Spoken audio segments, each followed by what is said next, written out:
Un saluto dal popolo sardo al popolo gemello, popolo siciliano.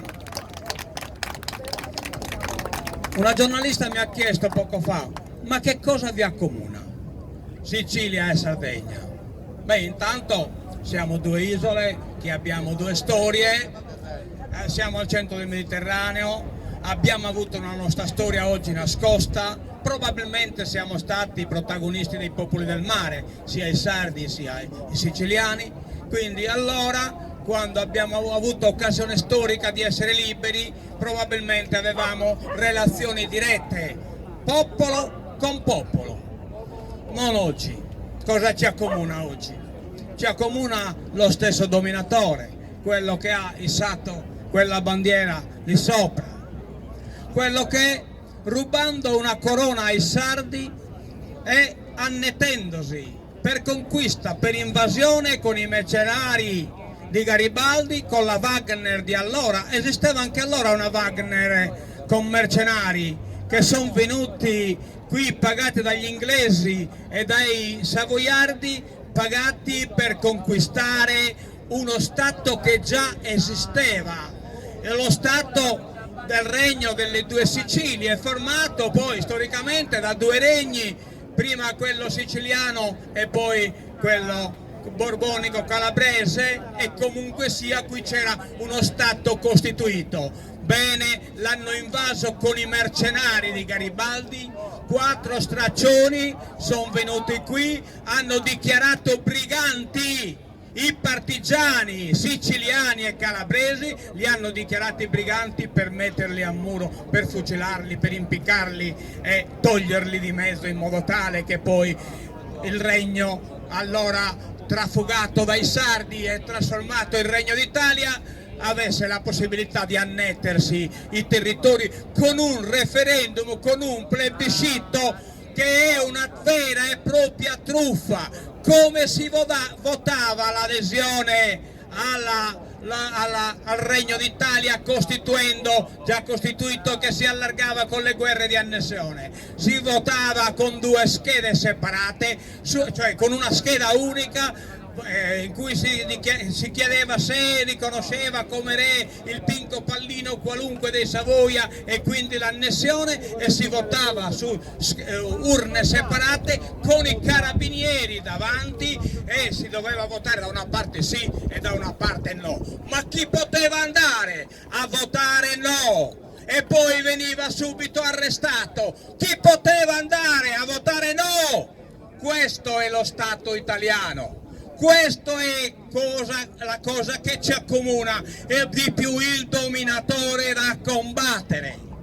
Il dominatore da combattere, con la Costituzione dicono migliore del mondo, e ci citano l'articolo 21 che garantisce a tutti la potestà di espressione e di opinione.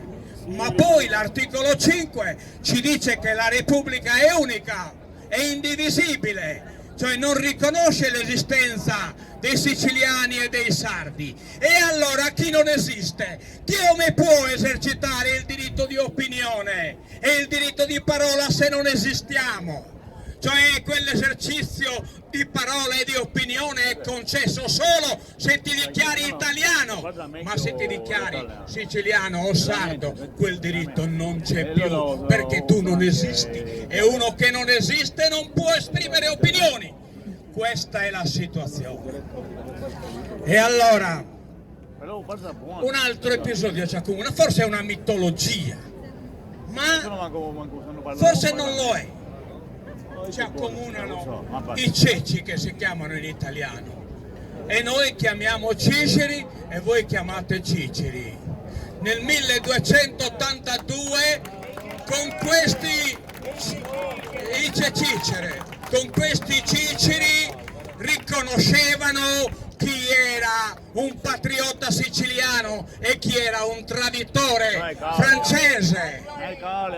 Era un traditore francese. Nel 1796 lo stesso episodio si verifica in Sardegna, in cui distinguevano i savoiardi dai sardi cos'è questo? Gli chiedevano e loro dicevano cisciri, cisciri, invece che cisiri, come si dice in sardo, o invece che ciciri o acciciri, come si dice in siciliano. Ecco, cicere, come si diceva in siciliano. Venivano presi dai siciliani, dei vespri, e portati via, bastonati e portati lontano, e in Sardegna venivano caricati sulle navi e mandati in Piemonte.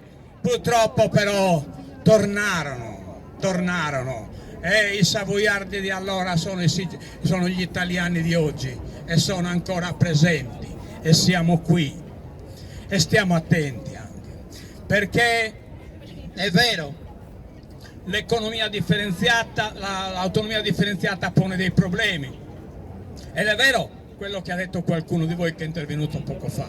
Noi siamo già in autonomia differenziata, però perché per esempio in Sardegna spendiamo 4 miliardi e 300 milioni di euro, di cui 700 mila euro per le casse delle sanità altrove, di Milano e di Roma, di Pisa, eccetera, eccetera. Tutta questa sanità è pagata esclusivamente dai sardi, è l'unica regione dello Stato italiano che si paga la sanità di tasca, però non abbiamo nessun potere decisionale sulla sanità. Per esempio non abbiamo potere decisionale sul numero chiuso in medicina, che noi abbiamo chiesto, abbiamo fatto anche una mozione alla Commissione europea chiedendo che l'Italia venga messa in sanzione perché non concede ai sardi di adeguare i medici al sistema sanitario sardo. Cioè noi paghiamo di tasca, lo Stato non mette neanche una siringa in Sardegna. L'ultima siringa è comprata dai sardi, 4 miliardi e 300 milioni di euro, la metà del bilancio regionale che è di 9 miliardi e qualcosa. Questa è la situazione. E allora, noi siamo qui, abbiamo visto che voi avete una forte opposizione all'autonomia differenziata e noi siamo qui per darvi una mano, ma noi non abbiamo paura dell'autonomia differenziata, noi abbiamo paura della sudditanza, perché non pensiamo che il rapporto tra il popolo sardo e lo Stato italiano sia un rapporto di discriminazione. Non è così. Anche se questa discriminazione non ci fosse, noi non cesseremo mai di chiedere l'indipendenza del nostro popolo, della nostra nazione. Perché il rapporto che c'è con lo Stato italiano è di sudditanza. Noi siamo sudditi, non siamo degli sperequati che potrebbero magari migliorarci la vita e noi accettiamo di diventare italiani. No, che non è così. Anche se ci riempissero tutti i territori della Sardegna di latte e miele, noi continueremo ad essere indipendentisti, perché vogliamo essere noi sovrani di decidere il nostro destino e il nostro futuro. Quindi stiamo attenti perché i partiti italiani nel loro finto scontro ci chiameranno a schierarci con una bandiera o con l'altra. Ma noi, perché badate bene quali sono le motivazioni, perché si sta cercando di fare una secessione in Italia. Ma noi siamo indipendentisti e perché dovremo avere paura di una secessione? Noi siamo indipendentisti, se loro si vogliono secedere, perché noi non ci vogliamo separare, perché non ci riteniamo uniti, noi ci vogliamo liberare. Non siamo in separazione, noi siamo sudditi e i sudditi cosa fanno? Mica si separano, si liberano. Gli schiavi non si separano dal padrone, gli schiavi si liberano. E noi siamo qui per liberare i nostri popoli, il popolo siciliano e il popolo sardo. Ecco, e chiudo un'altra piccola cosa e poi chiudo. Allora, quindi stiamo attenti a non farci chiamare da false trombe, perché noi nelle trincee del Carso ci siamo già stati a dare il sangue per combattere guerre che non sono nostre. e allora l'unica guerra che noi combatteremo sarà quella del Ciceri.